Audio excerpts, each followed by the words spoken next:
Welcome to another edition of Ian Cameron's Football Frenzy. It is NFL Week 9. Ian Cameron with you. It is just you and I on this edition of the show. We've got our guy Philip Nelson. We've got him in a busy work cycle the last couple of weeks, and it may be another couple of weeks before we get him back on the show. It's just one of those times a year for him. It's just really, really hectic. But we will have Philip back on the show a handful of times still later on in the regular season and, of course, in the playoffs. But for this week, once again, flying solo and ready to talk NFL Week 9, breaking down every game from a betting perspective. We got off with to the start of the week with a decent result. Won some, lost some. We had the over in the Baltimore-Miami game. I shouldn't have trusted Miami's offense to do anything. You know, I know they had the great performance against Atlanta last week, but Baltimore defense healthy, and boy, they looked the part. 28-6, just dominant start to finish over the Miami Dolphins. Lamar Jackson, I thought he looked rusty at times, but I thought they got going offensively as that game went on, and he'll only get better as he works his way back from injury. I did have Baltimore double result. I did have Baltimore -7. And I also did have Baltimore team total over 28.5. Boy, that was brutal to lose that one by a half point. We just couldn't get that last score, whether it was a touchdown or field goal from Baltimore to push that team total up and over. But still, solid, decent result, split pretty much for me in that game. But now we move on to the rest of Week 9. Let's get into it. On Sunday, we'll begin with Chicago, Cincinnati. Chicago Bears, 2.5-point road favorites, 51 the total in this game. I'm on the Bears here. I mean, Cincinnati I don't trust. Now, Joe Flacco is playing well, and he wasn't the reason they lost to the New York Jets last week. He was terrific, actually. He found his receivers. They were able to make plays, of course. Jamar Chase, T. Higgins, Yosivash. I mean, they do have a good receiving core and weapons for Flacco, and he's been pretty solid. Like they put up points against the Jets and the Steelers in back-to-back weeks, but the defense was just abysmal. And then Trey Hendrickson went down due to injury. And then once that happened, the pass rush isn't great as it is for Cincinnati at all. And then you lose Trey Hendrickson, and they just were Justin Fields had all day to throw the football, and it's really a brutal turn of events that they were that bad defensively against New York Jets offense that have been really porous. And Trey Hendrickson hasn't practiced yet this week. So if he doesn't play, that Cincinnati defense once again looks ripe for the picking for Caleb Williams and this Bears offense to be able to run the football. Cincinnati dead last in the NFL against the run, so DeAndre Swift should be able to have a good day running the football. The secondary is absolutely awful. I'm shocked that Cam Taylor-Britt's level of play has declined so much, but the rest of that group, just you can throw on them, so that could be trouble here, for the Bengals, the defense against the likes of Odunze, DJ Moore and company at receiver. They've got a slew of tight ends, too, now that Colston Loveland's healthy to go along with Cole Kmet. So I don't see how the Bears don't move the football here against this horrific Cincinnati defense that might be without their best all-around player on that defense and Trey Hendrickson. The question is, can Flacco and the offense trade points with Chicago? And, Chicago's defense worried me last week. They have not gotten consistent pressure on the quarterback. We saw Tyler Huntley-led Baltimore Raven offense have a ton of success moving the ball against Chicago's defense. So this is probably a game where we can expect Cincinnati to be able to move the ball. The total's gone up, and you understand why. 47.5 to 50.5. I did bet over as well in this game. It's a very high number now with where it is at 50.5, but given what we saw from the Bengals defense last week, and that game flew over the total with the Jets and the Bengals, it's hard to bet unders right now with Cincinnati. No issues with weather at Paycor Stadium in Cincinnati for this game. So I think it's a high-scoring game, but I do like the Bears to win. 49ers and Giants. We've got the 49ers, 2.5-point road favorites, 48.5 the total here in this game. San Francisco, obviously, a team that you look at last week against Houston. It obviously was a struggle for them in that game. They do have George Kittle back, which is good. You look at it, a Houston run defense. They couldn't get McCaffrey going last week in that game. We'll see who starts at quarterback. There's talk that maybe Brock Purdy will be ready to go this week. Kyle Shanahan said he was pretty close to coming back last week for the San Francisco 49ers, but it didn't happen.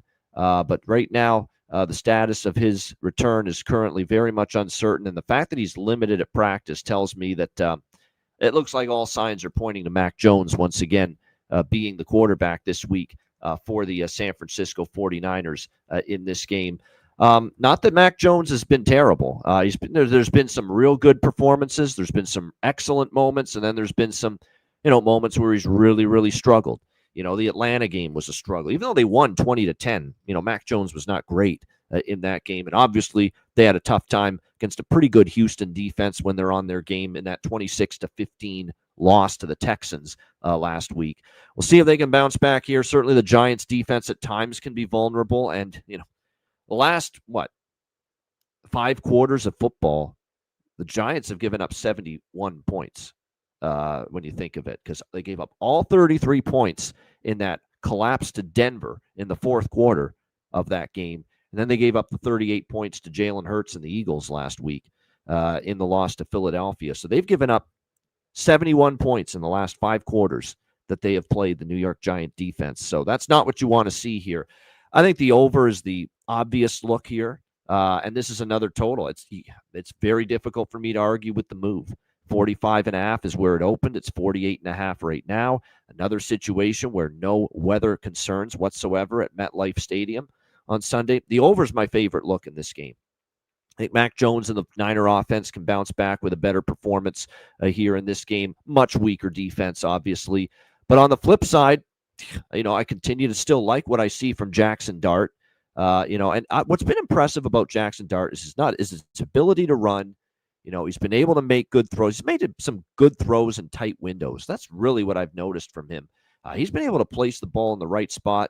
Robinson and Slayton are 2 receivers that have been. Theo Johnson at tight end. He did have a key drop, in the Denver game, but nevertheless, Theo Johnson stepped up at tight end. And when you look at the Niners, suddenly Juwan Jennings is healthy again. Kittle's healthy again. Ricky Pearsall still might play in this game. 49ers are starting to get some of their weapons back. Over the total is my favorite look in this game. At 3 or better, I'd probably take a shot with the Giants. Giants at home, you see what they've done. They beat Philadelphia. They beat the Chargers in their last 2 home games as underdogs outright. I mean, if this gets to 3, I lean Giants as it is. But if this gets to 3, I do lean to the New York Giants side here in this one. All right, next up, we've got Atlanta and New England. Patriots, 5-point home favorites, 44.5 the total in this game. I've been on New England a lot the last few weeks. If you look at their recent results, let me just see where it started. But no, I know I've been on the Patriots here, multiple weeks here entering this game against Atlanta. Last week, I stayed off them. In fact, I had a small bet on Cleveland last week. Bad decision. But yeah, I was on New England double result, laying the points, team total over against Tennessee when they won 31-13. I took them against the Saints, same 2 bets, in that game. I took them as a big dog against Buffalo when they went to Orchard Park and they beat the Bills on Sunday Night Football outright as an 8-point dog. I laid the number with them against Carolina. So I had bet on New England 4 times in a row, winning all of them. Last week, I kind of pivoted. I had a small bet on Cleveland. I just thought, you know what? You just won 4 games in a row, including 3 in a row on the road. You're back home. You're laying a big number now. Cleveland's a plucky, feisty team with a decent enough defense. Dylan Gabriel's been getting better.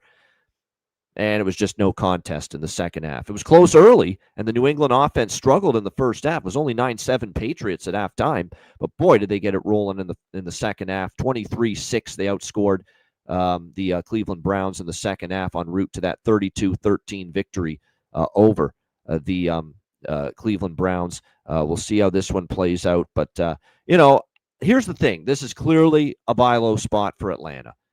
Okay, Atlanta's coming off that brutal showing against the Miami Dolphins. It's almost like they didn't even show up in that game. And it was a terrible, terrible turn of events for them.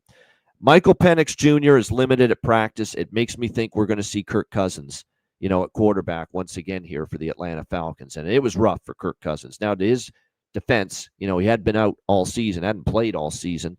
So you have to factor that in. But still, didn't look great. The thing is, Bijan Robinson, it's pretty easy to handicap Atlanta. If Bijan Robinson can get the run game going, they're going to have a chance. If they can't get that run game going, it's going to be a struggle for the Atlanta Falcons. No question about that. The problem here is New England's defense is giving up just 3.5 yards per carry. That's second in yards per rush allowed in the NFL. 76 rushing yards per game. That's just second. So if they can't run the football and they have to rely on presumably Kirk Cousins, I say presumably because Michael Penix Jr. hasn't been completely ruled out yet, but if you read the tea leaves and look at the practice reports, it's looking like Kirk Cousins is more likely to be the starter here. I laid the 5 with New England. I know this could be a buy low spot for Atlanta. Embarrassed is the feeling, I'm sure, after the performance against Miami last week, the 34-10.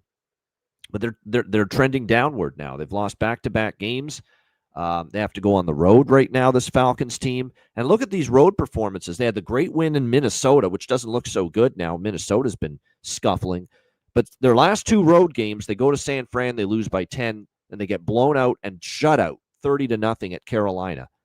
The last 2 road games for this Atlanta Falcons team. Like I said, this Patriots team is just chugging along, 5-0 straight up, 5-0 against the spread their last 5 games. If Atlanta's defense can get carved up by Tua and the Miami Dolphins, why can't they get carved up here by a Drake May-led New England offense that has scored 25 or more points now in 3 straight games, 23-plus points in every game during this win streak? So, yeah, New England for me, -5. I'll probably split this into 3 different bets. New England -5, New England double result, which is lead at half and win the game, and probably a New England team total over as well. All right, Indianapolis, Pittsburgh.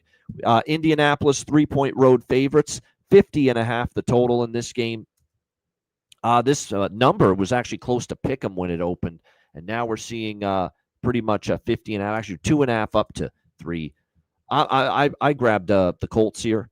I just feel the more and look, it's normally sacrilege for me to bet against Mike Tomlin in the home underdog role. But if you did that last Sunday night against Green Bay, it turned out okay for you. We are starting to see Pittsburgh for who they are. They're an okay team.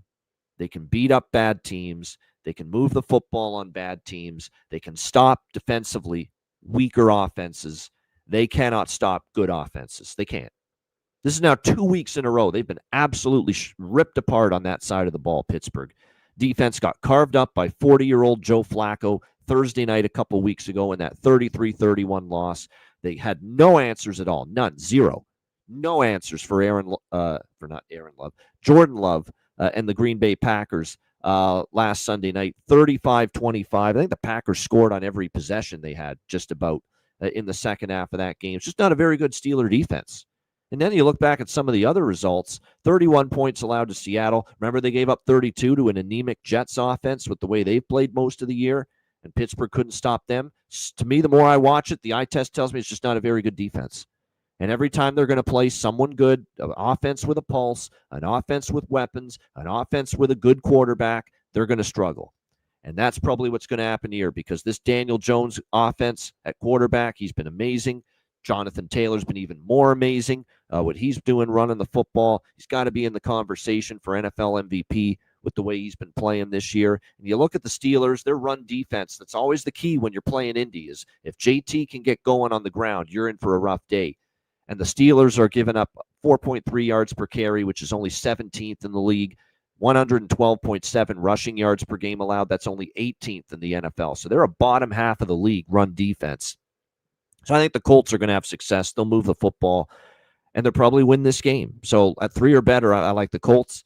Their defense, is still the area that I need to see more, because the one thing I will say about the Colts is, they've played Tennessee, Arizona, Las Vegas. They've played some weaker offenses of late. The Charger game, they gave up 24 to Herbert. So I think this could be an over game as well. This is probably one where Colts -3, Colts team total over, full game over, diversify the portfolio. That is probably what I'll be looking to do here. And again, this is another game. A lot of these outdoor games in the Northeast, we're not going to have weather issues. We're looking at no rain and not much wind in these games. So it's looking like the weather is going to be pretty good for football in these outdoor venues in the Northeast and Midwest coming up on Sunday. All right, next up, we've got Carolina and Green Bay. Green Bay, 12.5, 13-point home favorites, 44 being the total here in this game. There is a long-term betting angle out there in the NFL that says when a team's coming off the kind of absolute dismantling, utter blowout, utter annihilation that the Carolina Panthers are coming off from last week when the Buffalo Bills beat them by a score of 40-9, like it was ugly. Usually you want to bet, not always, but oftentimes you want to find reasons to bet on that team. Carolina's got Bryce Young back at quarterback. That is a start. Andy Dalton was just beyond bad, beyond atrocious. Like he was holding on to the ball too much. He was taking sacks, fumbling it, interceptions. I mean, it was everything. He couldn't have played the quarterback position much worse than he did against the Buffalo Bills last week. So right away, you have to give this Carolina offense an upgrade and give them a much stronger chance for some success here, coming off that brutal showing for Andy Dalton and the offense in that 40-9 beatdown. Again, I caution you with this Green Bay Packers team. They're only 1-4 against the spread their last 5 games. They're a good football team. They're certainly in the conversation as far as contention in the NFC. But when you look at the situation here for this Green Bay team, they've had trouble covering some of these bigger numbers. 7.5-point road favorites at Cleveland. They lost the game outright. 6.5-point road favorites against Dallas on that Sunday night. Game ends in a 40-40 tie. 15-point favorites against Cincinnati. They win by 9 at home. 7-point favorites against Arizona. They win by 4. Last week, again, they won by 10, 35-25. But that was a game they were trailing at halftime. 2.5-point favorites. They got the full game cover, but in these bigger point spread rolls, Green Bay hasn't always been reliable in these situations. So I think I'm going to hold the nose and hold that nose and take Carolina here plus 13. Coming off that kind of loss. Let's not forget, too, the Carolina Panthers. Yeah, they had the blowout loss to Buffalo. They had the blowout loss to New England, where kind of misleading because there was some turnovers there and some, issues, obviously. I guess the one concern would be Bryce Young has not played well on the road. He's better, obviously, than Andy Dalton for this team on offense, but he has struggled on the road. I mean, they only scored 10 at Jacksonville, 22 at Arizona, and a lot of that was in garbage time, and then 13. So I get the concerns with taking Carolina from that standpoint. Bryce Young hasn't really lit it up on the road on offense, but it's a lot of points. Green Bay's coming off a huge Sunday night win. You look at the schedule after this home game against Green Bay, where you're going to play Chicago, another 2 division games after this, it looks like, for the Green Bay Packers. Is that true? No, I'm looking at last year. My bad. No, they play Philadelphia next week, actually, which is a huge game. Monday Night Football next Monday night against Philly. So, yeah, I mean, I think it's definitely a good spot to take the 13 if you can trust this Carolina offense to at least do enough to hang in there. Their defense might struggle with Love in this, Packer offense. But again, we've seen Packers play with their food in these games before. Look at the Cincinnati game when they were favored almost by a little more than this, actually, in that Bengals game, and they only won by 9. So I've seen enough of LaFleur all over the years to know he's not good in this double-digit favorite role, not consistent enough. So I think I might get there with at least a small bet here on Green Bay, on Carolina in this game. All right, next up, we've got Minnesota, Detroit. Detroit, 8.5-point home favorites, 47.5, 48.5 the total here in this game. I mean, it's just tough times right now for Kevin O'Connell and the Minnesota Vikings. We look at the situation that's unfolding with them. It's been problematic. Obviously, Carson Wentz has been brutalized here the last few weeks. He struggled. The offensive line has had all kinds of issues. There is good news, though. I guess it should be good news that J.J. McCarthy back at quarterback or this week. He's been practicing in full this week, so looks like he will be back and ready to return here for the Minnesota Vikings in Detroit, playing in the state where, of course, he played his college football, Michigan. So I think you have to upgrade Minnesota at the quarterback spot, but do you really upgrade them a ton? Because the last time we saw J.J. McCarthy, it's been rough. It hasn't been a great first year as a starting quarterback for J.J. He had those struggles early in the season. Then he gets injured. We still don't really know how good he may be at the moment for this Minnesota offense. He can't be any worse than Carson Wentz with a bad offensive line. There's no mistake about it. But like I said, J.J. McCarthy needs good protection just like anybody, but the offensive line's been just battered. Christian Darrisaw, Brian O'Neill. Now it looks like Ryan Kelly, is also on the injury list as well. The center, he's been banged up as well. All three of those players missing in action. Darrisaw started last week's game, but then he left again due to another injury. What else is new with that guy? I mean, if they don't get this offensive line healthier, Detroit's defensive line is going to destroy them in this game, especially now that they paid Aiden Hutchinson and got him re-signed long-term. So that's what this comes down to. Is it a lot of points to lay with Detroit? Possibly. But if this Minnesota offensive line is in no better state of health for this game than they were last week, there's no chance I can bet Minnesota here in this game. So it's really dependent on that. Obviously, with the Detroit Lions, we saw them last week in action, of course. And like I said, for this Detroit team, and you look at what they've been able to accomplish this year, they continue to be strong at home, 3-0 straight up at home this year, 3-0, I believe, against the spread. Yeah, they've covered every point spread at home this year. Chicago, Cleveland, and Green Bay and Tampa winning all three of those games by double digits. They've owned the Minnesota Vikings, 4 straight wins over the Vikings, including both of them last year. The games in Detroit were all double-digit wins the last 3 years, 34-23, 30-20, 31-9. So it's hard not to lay it. It's hard not to lay it with Detroit.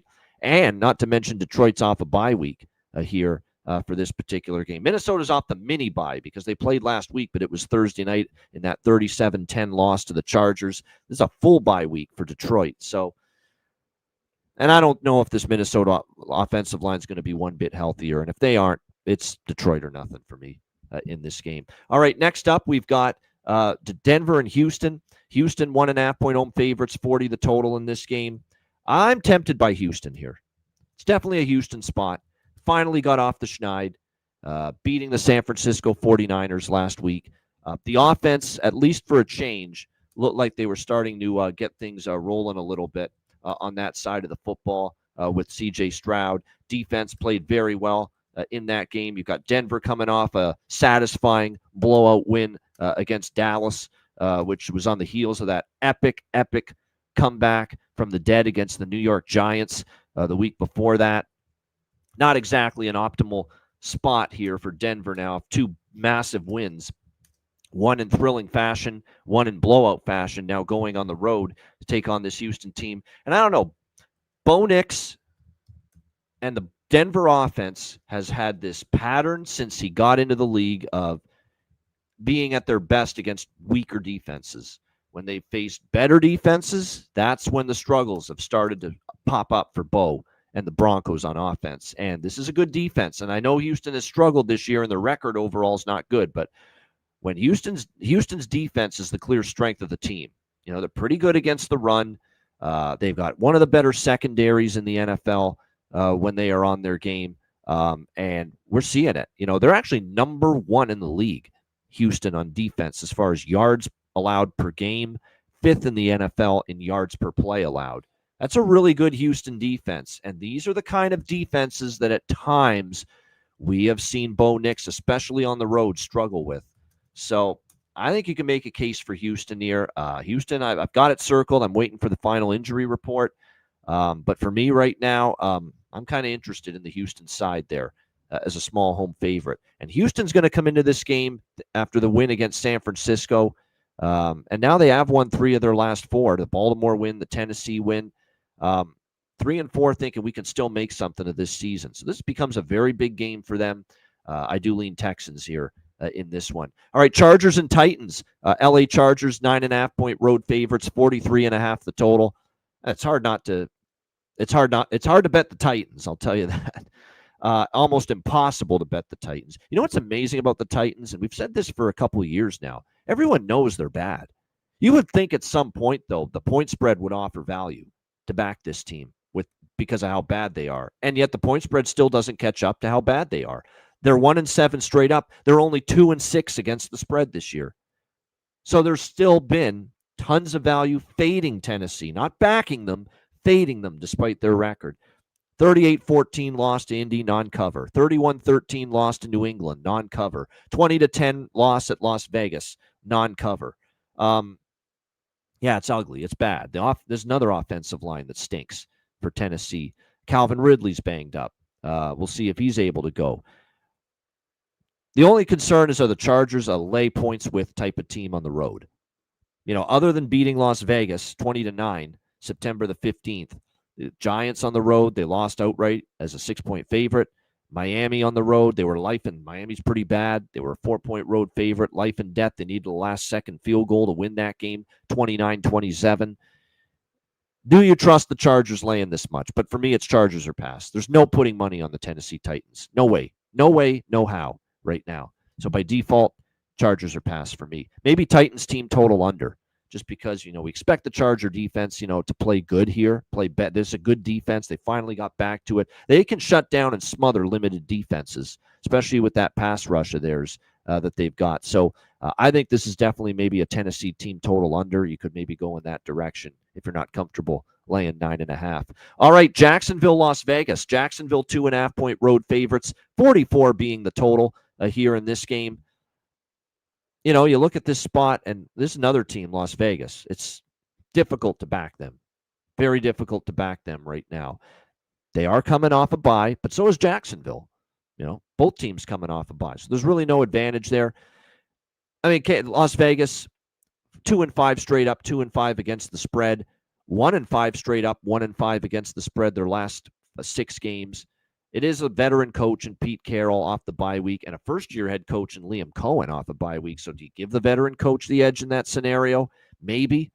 But I just don't think much of this Vegas team at the moment. I don't. As long as Geno Smith, I'm shocked that Geno Smith's still going to be the quarterback, and it looks like he's still going to start here coming out of the bye week.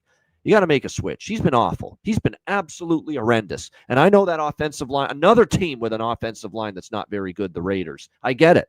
But he has been brutal. Do you not even consider maybe giving someone else a look, at the quarterback spot at this point of the year? You're not going anywhere anyway, as far as making a damn thing out of this season with everything that's going on here. So, like I said, I mean, I'm just a little surprised that Pete's been so adamant at sticking with, obviously, an ineffective Geno Smith at quarterback. Kenny Pickett's there. Is he that bad? You traded for him. Is he that bad? You can't put him in. It's Jacksonville for me. At least Jacksonville enters this game at 4-3. It's a big game for them. They're still in the AFC playoff mix. It's an important game for them to bounce back after a pair of losses prior to the bye, losing to Seattle, losing to the Rams. We know Las Vegas, it's not a strong home field for this Raiders team. Let me see their home games. They did beat Tennessee there, but this is also a team that lost to the Chargers and the Bears here on this home field at Alliance Stadium here in Las Vegas. Yeah, I mean, for me, this is Jacksonville if I'm betting this game. I probably will, as long as this stays below a field goal. Just think Jaguars are a better team, much better quarterback. I know Trevor Lawrence has not been perfect this year, but he's been a whole lot better than he was last year under Liam Cohen. They've been able to run the football, a decent amount. That's been a positive as well for this Jacksonville team. And it doesn't hurt either, and it doesn't help either that it looks like Max Crosby is not going to be in this week here for the Raiders on that defense. So, like I said, it's Jacksonville for me at less than 3 in that game. All right, Saints and Rams. We've got the Rams 14-point home favorites, 44.5 the total in this game. I don't think I'll be betting this game, quite honestly. I mean, I know I don't really want the Saints. We've talked about this now repeatedly with the Saints, that for a little bit there they were competitive, a little bit they were feisty, but now we're starting to see them go the other way. That being said, they're making the quarterback change. Out is Spencer Rattler after repeated struggles and an absolutely brutal game against Tampa Bay last week, 23-3 in that loss to the Bucs. And Tyler Shuck, the rookie, will make his first NFL start in the regular season at quarterback for the New Orleans Saints. There's not much that we've seen, I mean, other than preseason and a snap or two here and there. Hard to evaluate what we're going to get out of him. So if you're betting the Saints plus 14, you either think he's going to be a huge upgrade from Spencer Rattler, or you just think that the aura of unfamiliarity for the Rams defense against him could be a benefit for Shuck here and the Saints offense in this game. But it's not easy to back the Saints. They've dropped 3 in a row to the spread. It is a big number, though, for the Rams, who are coming off a 35-7 loss to the Jaguars.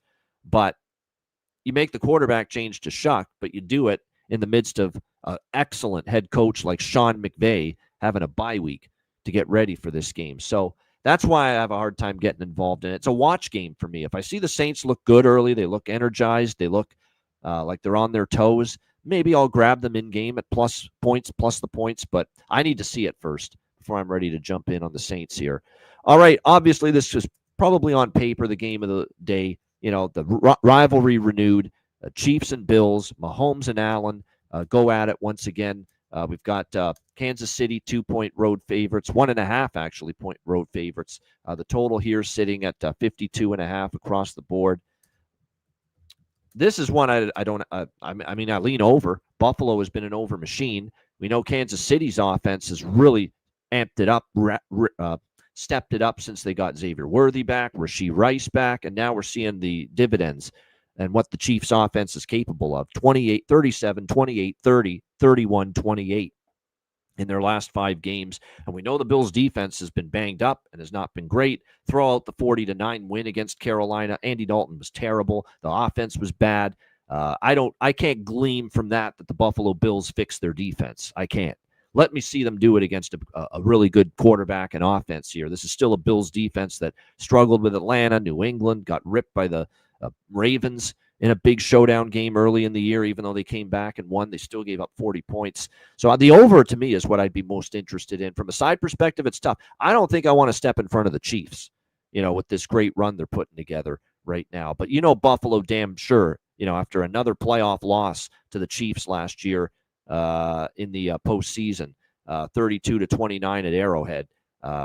They've got this spot triple circled against Kansas City, and they get the game at home. So, like I said, lean Chiefs. Not sure I'll bet it. Don't want to step in front of Kansas City, but doesn't mean I'll be betting Kansas City either. But the over, I think, might get there. It's a high total, but I could see both offenses having success. Kansas City defense is really good, but come on. Marcus Mariota, Las Vegas. They did play good against Detroit. I will say that. So maybe they can shut down Josh Allen and the Bills a little bit.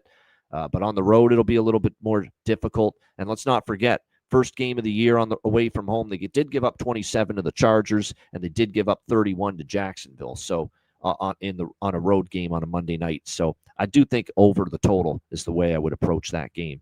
All right, Sunday Night Football, Seattle and Washington. We've got Seattle. 3-point road favorites, 48 the total. This news just came down earlier today. Jaden Daniels is back. He is going to start for Washington at quarterback. I give him credit. I don't know if he's 100%, but and I don't think this team's making the playoffs, but he wants to play, so I give him credit that he's going to try to suit up Sunday night for the Commanders in this game. We'll have to see. I mean, Washington's had a ton of issues.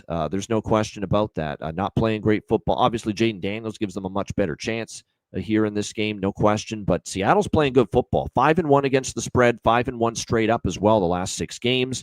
They're also off a bye week.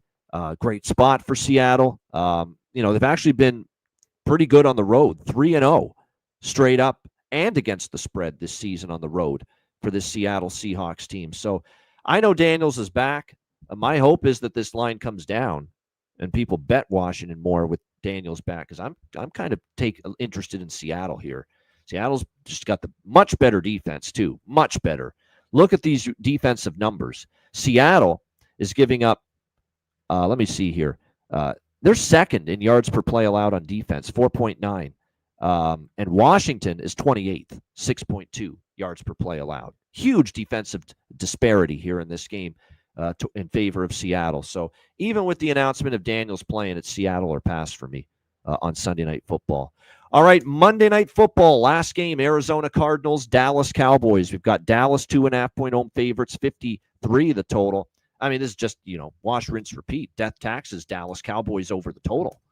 That's pretty much what it's been for me this season. And it continues. They just can't jack these totals high enough for Dallas games. I mean, that's how bad their defense is. It got ripped again by Bo Nix in Denver last week, 44 points. They've now gone over 5 straight games. 5 straight Dallas games have gone over, 6-2 on the season. And look at the total points in these games that have gone over, the 5 straight: 80, 59, 57, 66, and 68. These games are soaring over the total. These games are getting into the high 50s and 60s for the most part. And then, of course, the Green Bay game, there was 80 points. So 53, you would think, wow, that looks high. Not with Dallas. Dallas is making these high totals look small. So I think, and the one thing I'll say about Arizona coming into this game here is Kyler Murray will have to keep an eye on it. He's been limited all week in practice once again, so this could be another Jacoby Brissett start. But Jacoby Brissett can move the football. He played well against the Colts. He played well against the Packers in his 2 starts. He moved the football. And I think any quarterback with a beating heart can probably slice and dice this Dallas secondary right now.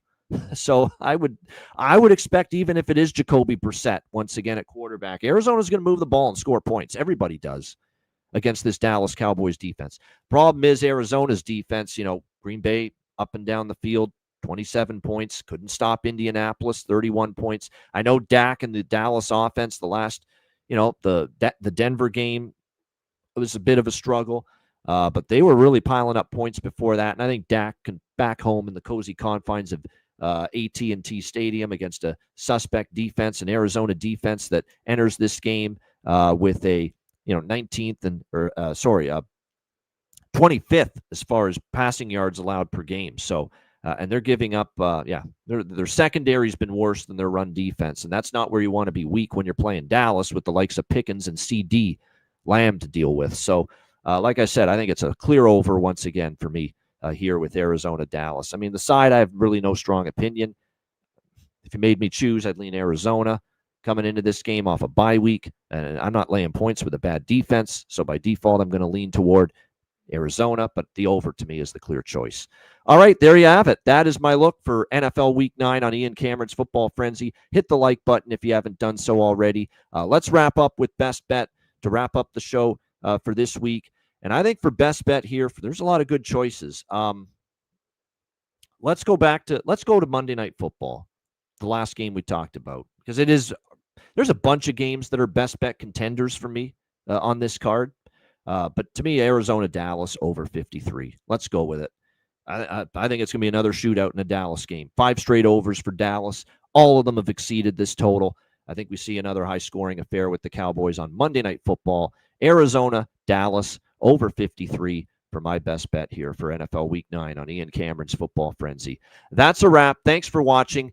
I'm Ian Cameron. Enjoy NFL Week 9 and good luck. And we'll see you again next week for another NFL edition of Ian Cameron's Football Frenzy.